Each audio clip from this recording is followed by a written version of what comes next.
Doctor ইউনূসের একের পর এক পদক্ষেপে ক্রমাগত দিশেহারা হয়ে পড়ছে মোদি। বাংলাদেশের ওপর ছড়ি ঘোরানোর প্রচেষ্টার বিপরীতে এক একটা মাস্টার স্ট্রোক নোবেলজয়ীর, আর তাতেই যেন কুপোকাত দিল্লি। দীর্ঘদিনের নতজানু থেকে ঘুরে দাঁড়িয়ে এখন ভারতের চোখে চোখ রাখছে বাংলাদেশ। তারই যেন জ্বলন্ত উদাহরণ মুহুরী নদীতে বাংলাদেশের বাঁধ নির্মাণ। আর এই জবাব দেওয়ার শুরুটাও ভারতই করেছিল।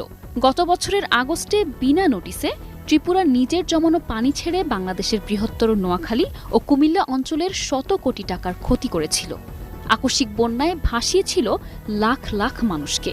অথচ এখন বাংলাদেশ নিজের সুরক্ষার অধিকার প্রয়োগ যেই না মুহুরী নদীর বেসিনে দিতে যাচ্ছে, তাতেই কর্তৃত্ববাদী মোদি ও তার একান্ত অনুগত ত্রিপুরা সরকার বৃথা আস্ফালনে আকাশ বাতাস কাঁপাচ্ছে। এ যেন বিচার মানি তালগাছ আমার। এদিকে